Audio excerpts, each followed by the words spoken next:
여러분 안녕하세요. 미드웨스턴 침례신약대학원의 김정훈 교수입니다. 우리는 지난 시간까지 제자란 무엇인가, 예수님 시대의 제자의 상, 그 당시의 문화에서 제자는 어떻게 이해됐는가, 그리고 특별히 제자의 도, 즉 예수님의 제자들은 어떤 삶을 살아가는 존재이며 그들의 정체성은 무엇인가에 대해서까지 살펴보았습니다. 오늘 이 시간에는 예수님의 제자 훈련이 어떤 모습이었는지, 어떤 원리와 방법으로 진행되었는지를 살펴보려고 합니다. 사실 예수님을 직접 경험한 세대들은 얼마나 복된 삶을 살았을까요? 그렇지만 현대를 사는 우리가 예수님과 함께 물리적으로 함께 생활하는 것은 불가능하겠죠? 그렇기 때문에 성경에 기록된 예수님께서 제자들과 어떤 삶을 사시고 어떤 말씀을 하시고 어떤 현장에서 어떤 가르침을 주셨는가, 성경책을 통해서 예수님의 제자 훈련의 바른 본과 원리들을 발견해 갈 수 있을 것입니다. 이 강의는요, 제자 훈련을 기획하는 어떤 방법론을 함께 논의하는 시간은 아닙니다. 그렇지만 여러분과 저는 제자 훈련이라는 부분, 이 제자의 도를 강의하거나 누군가와 나누는 그런 사역을 반드시 하게 될 터이고, 그렇기 때문에 앞으로 여러분이 계획을 하시거나 지금에 하시고 계시는 훈련을 다시 개선해 나가실 때에 도움이 될 수 있도록 우리가 이 시간 한번 말씀을 중심으로 살펴보고자 합니다. 먼저 제자도는요, 이 시대 가운데 분명히 필요하다 정도가 아니라 모든 그리스도인들에게 필수인 요소임을 말씀드리고 싶습니다. 지금 우리는 굉장히 많은 죄와 무시무시한 일들이 들끓고 있는 그런 무서운 세상을 살고 있습니다. 사람들은 교회가 힘을 잃었다, 빛을 잃었다, 그 순결함을 잃었기 때문에 세상 가운데 아무런 자정작용을 하지 못할 것이라고들 평가하고 그렇게 말하고 있습니다. 참 안타까운 일인데요. 저는 여러분에게 말씀을 근거해서 다시 말씀드립니다. 여러분, 예수님께서 우리 가운데 이 땅에서의 모든 사역을 위임하고 가셨을 때에는 책임감 없이 또는 그냥 막연한 기대로 맡기고 가신 게 아니겠죠. 예수님께서는 반드시 올라가신 그대로 내려오신다고, 승천하신 그대로 우리 가운데 재림하신다고 말씀하셨습니다. 그렇기 때문에 예수 그리스도께서 오실 때에 우리에게 맡기신 사역에 대해서 평가하시고 심판하실 것입니다.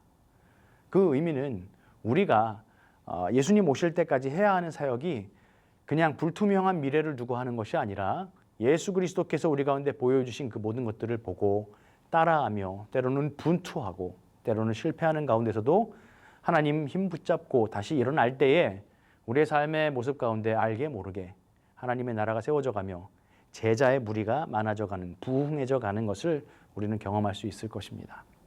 그렇기 때문에 제자도는 이 시대의 소망이자 이 시대의 필수적인 우리가 지녀야 할 모습이라고 말할 수가 있겠습니다.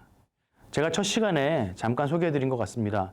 사교육에 대한 열풍이 많이 불고 있고 많은 금액들이 투자되고 있고 공교육도 마찬가지예요. 그리고 기독교 인구가 이 사회 가운데 한 1,000만 명 가까이 된다고 합니다. 2018년 조사한 자료에 따르면요, 968만 명 정도였습니다.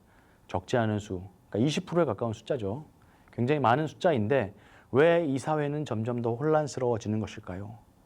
왜 한국 사회 가운데서는 기쁨과 소망의 소식보다는 오히려 교회의 설 자리를 잃어가는 것 같고 사람들의 마음은 점점점 침체되고 있는 것일까요? 이런 상황 가운데 우리가 정말 그리스도인으로서 소망을 주기 위해서는 바른 그리스도인의 삶의 모습, 예수 그리스도께서 우리 가운데 사역을 위임하셨을 때, 그 사명을 위임하셨을 때에 기대하신 바가 무엇인지에 대해서 선명하게 알고 열심을 내는 것이 중요할 것입니다. 그냥 막연하게 어떤 사람들이 얘기하는 것처럼 아직 이 땅에 교회가 부족하기 때문이다, 이런 말은 좀 위험하겠죠. 분명한 것은 하나님께서는, 예수님께서는 어떤 숫자의 논리와 힘의 논리로 사역하지 않으셨거든요. 교회의 숫자가 적어서 영적인 부흥과 각성이 일어나지 않는 것이다, 하나님의 나라가 펼쳐져 가는 것이 너무 더디다, 그런 논리는 세상의 논리입니다. 우리는 예수 그리스도께서 우리 가운데 보여주신 은혜의 논리로 오늘 이 시간 진행을 할 것입니다. 구약에 보시면요, 사사기의 사례가 굉장히 좋은 예가 많이 나옵니다. 그 중에서도 사사기 7장을 보면요, 기드온의 사례가 나오죠. 매 해마다 이스라엘을 약탈하는 미디안, 그런데 그들은 힘도 어마어마합니다. 그들이 한번 밀고 들어오면은 메뚜기 떼처럼 많이 들어오고, 그들이 가지고 오는 그 낙타라 그러죠, 바다의 모래알처럼 많은 숫자가 쳐들어오니까 어마어마한 병력, 그야말로 싸움으로는 이길 가망이 없는 그런 대군이 오기 때문에 7년간을 계속 시달리잖아요. 그래서 시달리다가 하나님을 많이 잊고 지냈던, 하나님을 외면하며 살아왔던 이 이스라엘이 하나님께 부르짖기 시작하고, 여러분 잘 아시는 하나님께서 기드온에게 나타나셔서 기드온을 깨우시고, 그러니까 각성시키시고 기드온에게 놀라운 사명을 맡겨주십니다. 그 기드온이 전장에 나가기 위해 모집한 숫자가 처음에 몇 명인지 잘 아시잖아요. 32,000명. 그래도 턱없이 부족한 숫자임에도 하나님께서는 뭐라고 말씀하십니까? 그래도 많다. 아직도 많다. 너무 많다라고 말씀하십니다. 왜냐하면 애초에 하나님께서는 숫자 대 숫자의 싸움으로 이 싸움을 이기게 하실 생각 자체가 없으셨어요. 그것은 세상과 사람의 관점이고, 하나님께서는 당신의 관점으로, 하나님께서 보시는 관점으로 이 전쟁에 대한 승리를 우리 가운데 경험하게 하실 작정이셨던 거죠. 그렇기 때문에 하나님은 42,000 중에 22,000명을 덜어 보내는 그런 비합리적인 결정을 내리게 하십니다. 여기서 그치지 않고 또 9,700명을 또 보내요. 적디 적은 32,000 중에서 이제 남은 수는 고작 300. 하지만 잘 보시면 6장에 이런 구절이 나옵니다.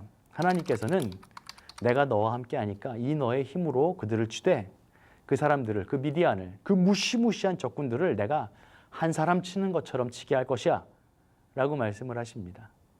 그러니까 숫자는 문제가 되지 않는 것이었어요. 하나님의 뜻이 어디에 있는가가 중요한 것이었습니다. 구약에 이런 전투가 또 있잖아요. 출애굽기 17장에 보시면 이스라엘을 지긋지긋 괴롭히는 아말렉이 있습니다. 그런데 참 신기한 게 모세가 기도의 손을 올리면 이스라엘이 승리하고 그 손을 내리면 아말렉이 승기를 잡아가는 참 희한한 전투가 벌어지지 않습니까? 여기서도 전투력이 모세의 팔에 달려 있는 것이 아니라 정말로 하나님께서 원하시는 것, 하나님께서 말씀하신 것처럼 모세의 팔이 하나님을 향한 기도의 손으로 올라가 있을 때에만 이길 수 있는, 다시 말해서 하나님의 방법으로만 이길 수 있는 싸움을 이스라엘에게 경험하게 하심으로써 숫자나 힘이나 타이밍이나 다른 어떤 도움이 아니라 오직 하나님의 힘으로 너희는 살아가는 존재이다. 하나님께 예배하고 하나님께서 명하신 전쟁을 수행하는, 순종하는 그런 민족이다. 그것이 이스라엘의 정체성이었습니다. 따라서 여기서 우리는 중요한 두 가지를 교훈을 가져올 수 있습니다. 첫 번째, 신앙의 역사는 언제나 세상의 논리나 힘의 논리가 아니라 하나님의 논리, 하나님의 뜻에 따라 이루어졌다. 그리고 두 번째로, 신구약의 역사를 통해 알 수 있듯이 세상이 점점 더 아름다워지는 일은 없을 것입니다. 점점 더 악해지고 예수님 오실 때가 되면 정말로 진실된 믿음의 사람을 찾아보기 어려울 것이라는 말씀을 하시잖아요. 하지만 그 가운데서 구약의 표현으로 치자면 남은 자들, 끝까지 믿음을 지킨 구원을 받을 사람들이고요. 신약의 표현으로 말씀드리자면 끝까지 견디는 자들, 진실한 믿음의 사람들, 하나님의 사람들이 남아있을 것이며 그 사람들을 통해서 하나님의 구원의 역사는 이 땅 가운데 계속해서 이루어질 것이다. 이것이 바로 성경이 말씀하신 바입니다. 그렇기 때문에 저와 여러분이 남은 자, 그리고 끝까지 견디는 자로서 이 땅 가운데 예수 그리스도의 제자로 살아가며 이 제자의 도, 예수 그리스도의 정체성으로 존재하는 것이 우리에게 요구됩니다. 하지만 자연스럽게 몰락해가는 세상의 끝날을 그냥 방관하듯이 살아가면 안 되고요. 우리는 굉장히 불편하고도 또 두려운 가운데 치열하게 살아가야 할 것입니다. 현대사회에서 왜 우리 교회들은, 기독교가 세상의 빛으로 소금으로 존재하지 못하냐에 대한 자성의 목소리와 연구들이 많이 있었습니다. 로널드 하버스마스 같은 경우는 화목을 위한 가르침이라는 책에서 이렇게 말해요. 복음 전도와 제자도라는 영역을 분리시켰어요. 이원화시킴으로써 제자도 없는 복음 전도를 강조하기 때문이다. 무슨 말인지 충분히 이해하시겠지만 좀 부연을 하자면 전도, 즉 그들에게 복음을 전하고 교회로까지 인도하는, 그들이 복음을 영접하게 하는 그런 사역에는 매우 집중을 해왔지만 성경이 말하는 전도라는 것은 결국 그 사람이 한 사람의 장성한 그리스도를 믿는 온전한 분량에 이를 때까지 계속해서 지도하고 도와주고 기도하고 연합해야 되는데, 그냥 인도하여 그가 구원을 받고 주님을 영접하는 그 정도에 머무르게 한 것, 그 이상의 장성한 분량을 간과한 것, 이 부분이 굉장히 문제라고 지적을 했습니다. 저희 미드웨스턴에 있는 김종성 박사님 같은 경우는 이렇게 말씀하십니다. 신자와 그리스도를 분리하는 것이 현대 교회의 심각한 왜곡이라고 말합니다. 신자와 제자를 분리하는 것. 그렇잖아요. 우리가 흔히 하는 실수 중에 하나가 제자란 교회에 가서 훈련받는 한 단계 정도, 우리가 어느 일정 훈련을 이수하면은 이루어져 있을 어느 정도의 위치, 이런 식으로 사고하는 경우가 많은데 절대 그렇지 않다는 것을 말씀드렸습니다. 모든 그리스도인은 제자여야 됩니다. 예수님을 따르는 모든 무리가 제자라고 불리긴 했지만 예수님의 12제자는 분명히 구분이 됐었어요. 마찬가지로 이 시대를 살아가는 우리일지라도 예수 그리스도를 믿는 온전한 믿음 가운데서 우리가 지금 성경을 통해서 공부하고 있는 이 제자의 상을 바르게 정립할 때에, 그리고 그 제자도로 우리가 존재하며 살아갈 때에 우리 모든 그리스도인들은 동시에 모두 예수님의 제자여야 한다. 이 말과 같은 의미가 되는 것이죠. 리차드 러브레이스 같은 경우는 성화의 간극이라는 표현을 쓰고 있습니다. 구원받은 우리 삶에서 마땅히 드러나야 되는, 성경이 말하고 있는 그런 변화가 우리 삶에서 나타나지 않는다는 거예요. 이런 경우도 있을 수 있겠죠. 나는 교회 안 빠지고 출석해요. 많은 일을 하고 있어요. 나는 구원의 확신이 있어요. 라고 말하고 있지만 정작 성경이 전하고 있는 구원받은 자의 삶의 모습이 나의 모습 가운데 드러나지 않고 있다는 것. 이것을 예수님께서는 복음서에서 열매 없는 삶이라고 말씀하고 계십니다. 그래서 로이스 티어베르그는 예수님의 공생애를 평가할 때 이렇게 표현하고 있어요. 예수님은 하나님이 사람들에게 바라시는 참된 삶의 방식과 그 의미를 설명하시고 밝히심으로써 율법을 온전하게 하신 분이다 라고 평가했습니다. 예수님도 산상수훈을 통해 우리에게 말씀하십니다. 우리가 제자로 살아가는 목표와 방향을 우리는 언제든지 하나님 안에서 재설정할 수 있다. 그렇습니다, 여러분. 우리는 반드시 우리 스스로가 예수님의 제자로서 우리가 지금 예수님의 제자로 존재하는가, 제자됨을 경험하고 있는가, 이것을 늘 반성하고 고민하며 살펴야 됩니다. 또한 반드시 우리를 통해서 다른 누군가를 제자 삼는 삶을 살고 있는가. 우리의 삶은 늘 복음을 향해 열려 있고 이 복음을 누군가에 전해야 하는 복음의 부채의식이 우리 가운데 있잖아요. 그런데 이 복음의 부채의식이 단지 예수님을 믿으십시오, 성경에 나오는 예수 그리스도의 놀라운 그 구속의 경륜을 전하는 것에서 그치지 않고 그 사람이 영접하고 정말 예수님의 제자로 자라갈 수 있을 때까지 우리가 도울 수 있는 모든 것을 돕는 사역까지도 우리는 힘써 고민하고 섬겨야 한다는 것입니다. 이 얘기는 달리 말하면 누군가를 제자 삼는 사역에 있어서 내 스스로가 정말 진정한 예수님의 제자다운 모습, 열매 맺는, 건강한 열매를 맺는 예수님의 제자로서 내가 살지 못한다면 그런 내가 다른 누군가를 제자 삼는 것은 또다시 오염된 열매를 맺을 수 있는 위험도 있다는 얘기입니다. 그렇기 때문에 기억해 주십시오. 여러분, 제자 훈련이라는 말에 앞서서 예수님의 제자로 살아간다는 것, 제자도를 따라간다는 것을 생각할 때 반드시 기억하셔야 하는 두 가지 요소는 우리가 먼저 예수 그리스도의 제자됨, 그리고 다른 사람을 예수 그리스도의 제자 삼음, 제자됨과 제자 삼음이라는 이 두 가지가 어느 게 먼저라고 말한다면 제자됨이 먼저라겠지만 먼저 제자됨 이후에는 그 다음부터는 동시적으로 계속해서 함께 일어나야 되는 두 가지 요소임을 기억해 주시기 바랍니다. 마태복음 15장 14절에 보시면은 이 위험에 대해서 이렇게 경고하고 있습니다. 그냥 두라. 그들은 맹인이 되어 맹인을 인도하는 자로다. 만일 맹인이 맹인을 인도하면 둘이 다 구덩이에 빠지리라 하시니. 그렇죠? 우리의 인생에 있어서 정말 온전한 제자 그리고 온전한 스승이 되시는 분은 예수 그리스도 한 분밖에는 안 계십니다. 그 온전한 인도자 되시는 예수 그리스도의 모습을 우리는 복음을 통해서, 말씀을 통해서 확인할 수 있잖아요. 그래서 예수님의 제자됨, 사실 예수님은 누구의 제자라고 하실 수가 없지만 하나님 자신이 이 땅에 내려오셔서 인간의 모습으로 순종의 모습을 보여주셨기 때문에 온전한 제자의 모습을 보여주셨다고도 볼 수 있겠죠. 그리고 당신의 제자들을 사랑하고 섬기며 지도해 주신 그 온전한 스승의 모습도 보여주셨죠. 이 예수님의 모습을 통해서, 예수님의 삶을 통해서 우리는 이 제자도의 두 가지 요소, 제자됨과 제자 삼음에 대해서 좀 더 심화해서 살펴보도록 하겠습니다. 자, 그렇다면 이번에는 성경에 등장하는 스승과 제자의 관계, 제자 훈련의 모습을 엿볼 수 있는 그런 관계들을 살펴보도록 하겠습니다. 신약에서는 우리가 잘 알고 있는 것처럼 예수님과 예수님의 12제자, 물론 그 중에 한 제자는 나중에 배신하죠. 11제자가 있겠고요. 그 그다음 바울과 디모데의 관계에서도 이와 유사한 모습을 찾을 수가 있습니다. 특히 바울은 목회적으로 디모데를 굉장히 격려하면서 또 건강도 챙기면서 마치 아버지가 자식을 챙기는 것처럼 그렇게 디모데를 챙기는 모습을 볼 수가 있습니다.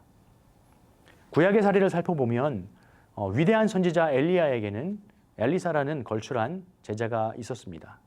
이 제자는 스승의 영감을 받기를 원했죠. 그래서 스승이 하늘로 올라가는 그 현장에서 당신의 영감에 갑절을 구합니다라고 기도했었습니다. 그리고 잘 알고 계시는 모세라는 위대한 민족의 지도자, 그 옆에서 수종드는 자 나아르, 젊은이로서 그 옆에서 항상 함께하면서 모세의 일거수일투족을 지켜보고 배워왔던 그 여호수아, 이 모세와 여호수아의 관계가 바로 그렇습니다. 이들은 사명을 잘 감당한 스승, 그리고 이를 잘 이어받아 또 훌륭하게 그 사명을 계승해낸 제자라는 공통점이 있습니다. 물론 이들 가운데서도 좀 실패 요소들이 발견되어집니다. 예수님 제자 12명을 세웠지만 말씀드린 것처럼 가룟인 유다는 예수님 뒤통수를 때려버리죠. 더 심하죠. 예수님을 팔아요. 그럼 말도 안 되는 일을 저지르고 자살해버립니다. 바울과 데마 같은 경우도 동역을 해서 함께 떠나가지만 바울이 데마를 아주 적나라하게 지적을 하잖아요. 세상을 쫓아갔다고. 이것도 실패 사례로 보여집니다. 그리고 엘리야라는 선지자에게 지도를 받은 엘리사는 훌륭한 선지자였지만 막상 그와 함께 했던 사환이라고 불리는 이 역시도 제자라고 볼 수 있습니다. 게하시.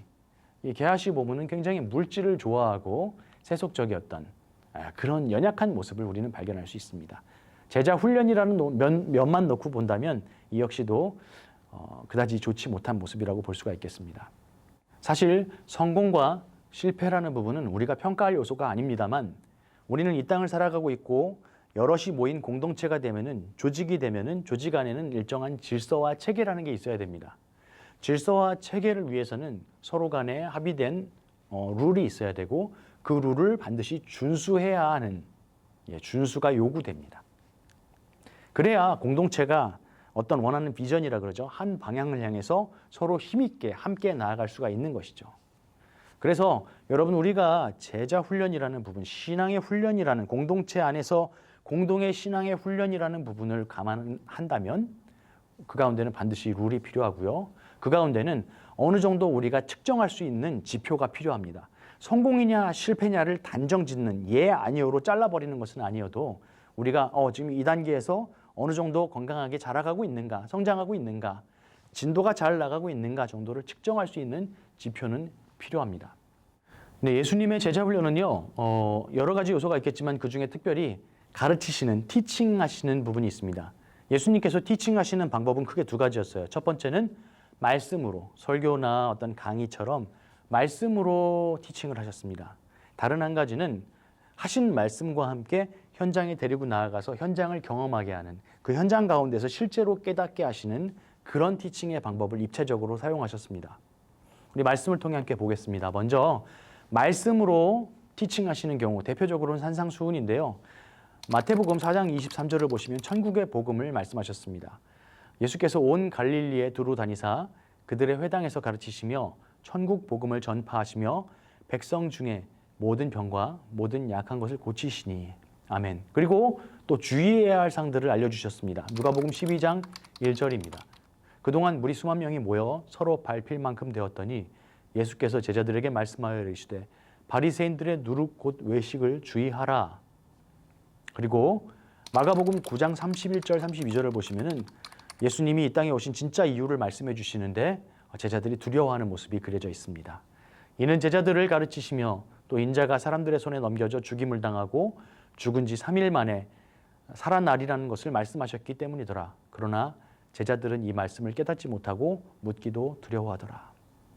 그렇죠. 이런 방식으로 예수님께서는 말씀을 통해서 제자들에게 비밀한 것들을 알려주시고 그리고 지켜야 할 것과 하지 말아야 할 것들 이런 부분들을 분명하게 알려주셨습니다.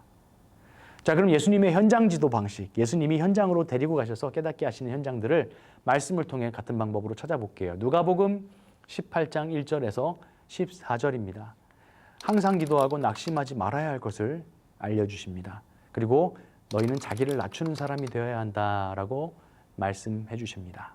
그리고 실제로 현장에 가셔서는 정말로 너희가 하나님의 나라를 들어가고자 원하느냐, 하나님의 나라에 들어갈 수 있는 자는 저런 어린아이와 같이 되지 않으면 결단코 들어갈 수 없다, 이렇게 말씀을 해주고 계시죠. 마가복음 9장에 가면은요, 당신이 하나님의 아들 되심을 베드로와 야고보, 요한에게 보여주십니다. 9장 전반부에 나와요. 귀신 들린 아이를 고치시는 것은 9장 후반부에 나오고 있습니다.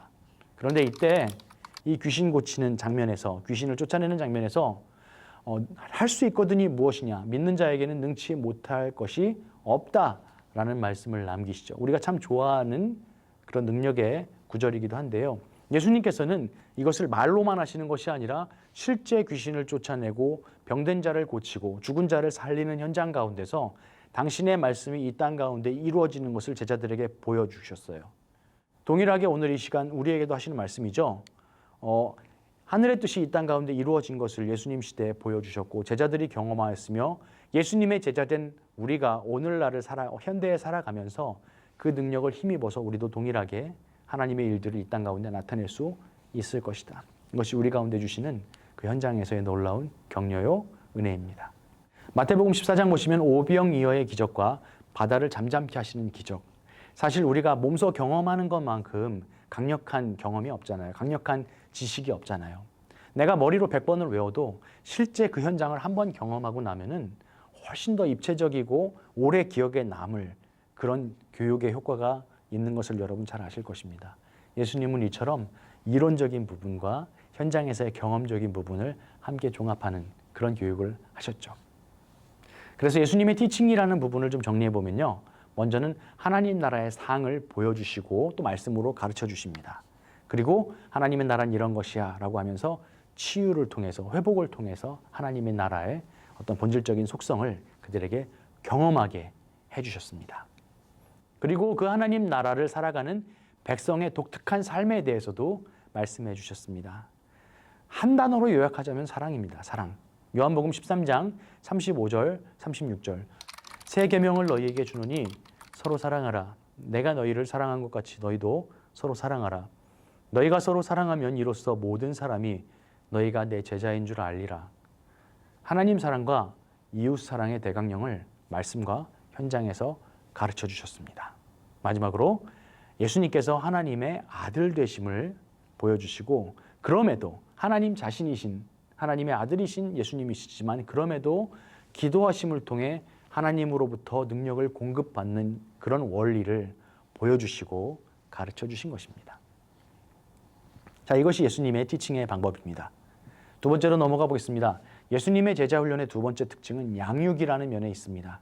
이것은 마치 우리가 교회에서 목사님의 설교나 성경 공부를 통해서 지식적인 전달과 함께 말로 전달되는 강의 형식의 그런 것과 함께 양육, 말이 아니어도 삶을 통해서 그 사람을 변화시키고 영향력을 미쳐주는 그런 과정이라고 볼 수 있겠습니다. 마치 부모님이 자녀들을 품고 가정교육을 하고 때로는 매를 대고, 그러니까 디서플린과 널처링 이런 두 가지 요소가 함께 섞여 있는 부분, 양육이 되겠습니다. 이 널처링이라는 부분, 이 개념을 우리가 도입할 때에 가르치는 것만이 아니라 잘못을 알고 깨달아 앞으로 그렇게 살아가지 말아야지 라는 어떤 훈육의 개념, 즉 디서플린까지 함께 포함하고 있는, 마치 부모가 자녀를 돌보는 것 같은 그런 개념으로 이해하시면 되겠습니다. 예수님께서는요, 공동체 생활을 통해서 전인 교육을 해주셨어요. 그 당시에는 스승과 제자가 함께 생활하면서 가족처럼 생활하면서 도제식 수업을 하는 이런 전인 수업이 많이 있었다고 말씀드렸습니다. 그렇기 때문에 예수님과 예수님의 제자들이 함께 생활하는 것은 그렇게 생소한 현장은 아니었습니다. 그렇지만 예수님께서는 함께 먹고 함께 마시고 함께 자고 함께 떠나 함께 사역하고, 이 과정을 통해서 예수님의 비전, 예수님의 사고, 예수님의 생각과 원리, 방법을 고스란히 전이받게 되는 것이죠. 여러분, 정체성이라는 부분이 이렇게 내러티브를 통해서 형성되는 것입니다. 예수님과 함께하는 시간을 통해서 인격과 관계라는 면이 딱 결착이 되는 것이고 그 안에서 예수님을 닮아감이라는 것이 생겨날 수 있게 되는 것이죠. 먹고 사는 문제나 일상의 위험, 이런 거 참 무서운 일이겠죠. 당장 우리만 해도 그렇습니다. 내가 통장에 돈이 하나도 없고 내가 쓸 수 있는 돈이 없다면 여러분 얼마나 무서우시겠어요. 그렇지만 예수님께서는 우리가 일상에서 먹고 자고 생활하는 것, 내 신변에 위협하는 그런 요소들, 복음을 위해 살아갈 때 그런 부분을 가지고 우리가 두려워하지 말 것을 알려주셨습니다. 하늘을 나는 참새도 드레핀 백합화도 하나님이 돌보시는데 하나님이 당신의 형상을 따라 지으신 우리를 하나님이 그렇게 방치하시겠냐는 너무나 당연하지만 너무나 힘이 되는 그런 격려를 우리 가운데 당신의 제자들에게 해주신 것이지요. 제자들은 사실 참 깨달음이 더뎠습니다. 때로는 오해하기도 했고요. 그 중에는 배신자도 있었습니다. 그렇지만 예수님께서는 정말 아버지의 마음인 것 같아요. 사실 예수님의 마음이 아버지의 마음하고 비할 바가 아니죠. 훨씬 더 높고 넓고 깊으신 마음이시죠. 그렇기 때문에 제자들의 실패나 제자들의 부족, 어리석음에 대해서도 지도해 주시고 훈육해 주셨지만 결코 포기하신 적은 없으십니다. 그렇기 때문에 예수님이 돌아가실 때에 제자들이 어떤 모습을 보일지 예수님은 이미 알고 계셨잖아요. 실제로 예수님 돌아가신 후에 그 일이 일어나 버렸습니다. 뿔뿔이 흩어져서 자신들의 삶의 생업의 현장으로 도망가 버렸습니다. 그렇지만 예수님께서는 그들의 삶의 현장으로 나타나셔서 다시금 자신의 그 아픈 고통의 현 모습을 보이시고 그들 가운데 이제는 변치 아니하는 예수 그리스도를 하나님의 나라를 소망하는 그런 사명을 잡은 사명자로 살아갈 수 있게끔 제자들을 변화시켜 주셨습니다. 복음을 통해 마음이 뜨거워지고 예수님께서 가르쳐 주셨던 것들이 실제 부활이라는 사건으로 이제 체험되면서 제자들은 흔들리지 아니하는 믿음으로 자신들의 생명 다하기까지 예수님 그리고 하나님 나라를 위해서 그렇게 헌신할 수 있었던 것입니다. 이것이 바로 예수님께서 제자들을 양육하시는 방식이었습니다. 달라스 윌러드는요, 정체성의 형성을 위해서 반드시 필요한 특정한 조건을 함께 보내는 시간이라고 정의하고 있습니다. 말씀드린 것처럼 이 공동체라는 부분, 정체성이라는 부분에 대해서는 추후에 다른 강의로 좀 더 심화해서 알려드릴 예정입니다. 그렇지만 정말 중요한 것, 교회 안에서도 함께하는, 물리적으로 함께하는 시간이 굉장히 중요합니다. 특히나 이 코로나 때문에 너무나 이 시대의 테크놀로지 변화가 빨라져 버렸다고 얘기하잖아요. 그래서 메타버스 등 온라인을 통한 이런 언택트라고 하죠. 새로운 개념이 생겨나고 있기 때문에 이러한 플랫폼들을 우리가 착안하고 잘 활용하는 것은 중요합니다만 더 중요한 것은 이것이 본질이 될 수는 없다는 것이죠. 말씀드린 인격과 관계라는 두 가지 요소를 소화할 수 있기 위해서는 우리가 반드시 일정 기간, 일정 공간을 함께 공유할 수 있는 그런 내러티브가 우리 가운데 필요하다는 것을 기억해 주셔야 합니다. 예수님은요, 교육하실 때에 있어서도 보통 보면은 우리가 자식들에게 요구하는 바가 있잖아요. 이번 시험에는 90점까지 올려보자. 90점 받아왔네? 그럼 다음번엔 92점까지 한번 노력해볼까? 이렇게 특정 어떤 goal을 주고서 그 목적을 달성하게 합니다. 예수님께서도 우리를 이 땅 가운데 파송하시면서 목적하시는 바가 있죠. 그런데 그것은 어떤 능력을 통해서 일정치, 판매량을 달성하는 것처럼 일정한 수준을 도달하게 하는 것이 아니라 전적인 의존, 성령 하나님의 전적으로 의존하여서 그때그때 주시는 마음과 궁극적으로는 하나님의 나라, 또 이 땅 가운데 버려진 양들, 주님 모르고 살아가는 생명을 잃어가는 자들에게 그 복음의 생명을 전하는 이 사역 가운데 우리를 사용하시고자 보내신 것입니다. 하지만 이것이 정말 능력치로 우리를 평가하기 위한 것은 절대로 아니라는 사실, 우리를 굉장히 안심하게 합니다. 예수님의 제자 훈련의 목적은요, 구원받은 자로 하나님의 선한 일을 하게 하는 것입니다. 이것은 빌립보서 1장 6절에 나오는 말씀이죠. 그렇기 때문에 우리가 받은 구원이라는 것은요, 그냥 교회 나왔어요, 예수님 믿었어요, 저 예수님 나의 구주로 믿어요 라고 해서 구원의 확신을 가지는 것으로 끝나는 것이 아니라 정말 그리스도인이 구원을 받았다면 그 구원은 그리스도인으로 삶의 시작이 되는 것입니다. 그리스도인으로서의 삶의 시작이 바로 구원인 것입니다. 왜? 구원받은 자로서 이제는 그 구원을 전하는 자로 살아가야 될 사명을 안게 된 것이죠. 이것이 바로 제자의 삶의 시작이 되는 것이죠. 또한 예수님의 제자 훈련의 목적은요, 우리로서 온전한 사람을 이루어서 그리스도의 장성한 분량이 충만한 데까지 이르도록 하는 것입니다. 사실 이 부분은 예수님이 다시 오시는 최후 심판의 그날까지 우리가 계속해서 자라가야 할 분량이자 날마다 고민하고 씨름하는 가운데 하나님의 뜻을 분별하고 하나님의 뜻 가운데 standing firm, 온전하게, 튼튼하게 서 있어야 되는 그런 우리의 숙제라고도 할 수 있겠습니다. 자, 그리고 마지막으로 예수님의 제자훈련 세 번째 요소는 바로 실습과 위임입니다. 첫 번째는 티칭이었고요. 두 번째는 현장에서의 지도입니다. 세 번째는 이제는 그것을 예수님이 아닌 예수님이 하신 것처럼 너희 제자들이 직접 나아가서 너희가 직접 실습해봐라. 위임해 주시는 것입니다. 사실은 교회 안에서의 일꾼을 세우고 제자를 세우는 부분에 있어서 얼마나 중요합니까? 누군가의 리더를 세운다는 것은. 그렇지만 이 부분이 굉장히 어려운 부분이기도 합니다. 왜냐하면 인간에게 누구나 연약한 부분들이 있기 때문에 한 사람을 세우고자 할 때에 그 사람의 장점도 보이지만 그 사람의 연약한 점도 함께 보이기 때문입니다. 그런데 잘 살펴보면 예수님의 제자들이 장점만 있는 사람이 아니었어요. 굉장히 뚜렷한 단점이 있는 사람임에도 불구하고 예수님께서는 그들에게 사역을 위임하셨고, 말씀드렸던 것처럼 예수님 돌아가시고 났을 때 모두 흩어지잖아요. 위임의 실패처럼 보입니다. 그렇지만 이후에 다시 돌아오셔서 그들을 온전히 회복시킴으로써 더 성숙해진, 그리고 더 튼튼한 믿음의 뿌리를 가지고 평생 주님의 사역을 감당하는 주님의 동역자들로, 제자로 세우신 것을 우리는 기억해야 됩니다. 그렇기 때문에 이 실습과 위임이라는 부분이 우리가 정말 고민을 하고 기도하는 가운데 또 지혜롭게 잘 해야 되는 부분이기도 합니다. 마가복음 6장 보시면요, 제자들을 2명씩 보내셔서 더러운 귀신을 제어하는 능력을 주셨습니다.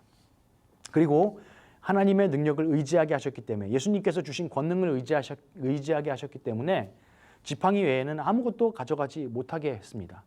그리고 마태복음, 누가복음에 보면 이 지팡이도 가져가지 말라고 합니다. 그렇죠? 온전히 하나님만 의지하라는 그런 얘기입니다. 회개의 메시지를 전하고 많은 병자들을 치유하는 모습이 바로 7절과 13절에, 마가복음 6장 7절과 13절에 나오고 있죠. 그리고 마가복음 9장에 보면요, 이렇게 한 번 병 고침을 경험했던 제자들인데도 불구하고 이 마가복음 9장에서는 귀신 들린 어린아이를 고치지 못합니다. 사역에 실패를 해버렸어요. 제자들이 얼마나 민망했을까요? 분명히 우리는 권능을 가지고 행했었는데, 그래서 마가복음 9장 28절에 보면 제자들이 예수님께 조용히 찾아와서 얘기를 합니다. 조용히 묻자오되 왜 우리가 못 고친 거죠? 하고 예수님께 여쭤보니까 예수님이 이렇게 말씀하십니다. 29절, 기도 외에는 다른 것으로는 이런 종류가 나갈 수 없느니라. 이거는 쉽게 의역하면 이런 거예요. 기도, 즉 하나님의 능력을 의지하지 않고 너희가 했던 관성, 너희가 했던 경험을 의지해서 그 사역을 하니까 너희 실패한 거야. 하나님의 능력 외에는 안 돼. 하나님의 능력으로는 다 돼. 예수님은 이것을 그들을 몸소 체험하게 하신 것입니다. 그리고 위임하십니다. 예수님께서 이제 승천하십니다. 마태복음 28장 19절과 20절을 보시면요, 거기 예수님께서 올라가시면서 이 땅 가운데 정말 당신의 놀라운 그 일들을 우리 가운데 위임하시는 지상 대명령을 우리가 잘 알고 있잖아요.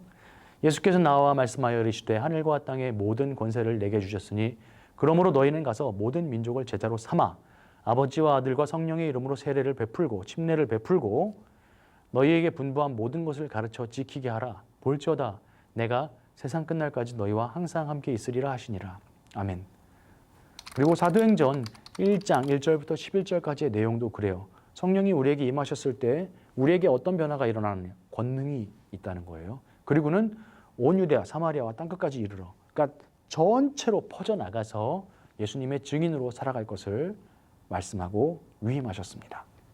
자, 정리하겠습니다. 오늘 예수님의 제자 훈련의 원리들을 살펴보았는데 가장 중요한 세 가지. 첫 번째, 이론을 어떻게 해요? 말씀으로 강의, 티칭, 설교하셨다. 두 번째, 현장에서 본을 보이심으로써 어떻게 해야 되는지 보여주셨다.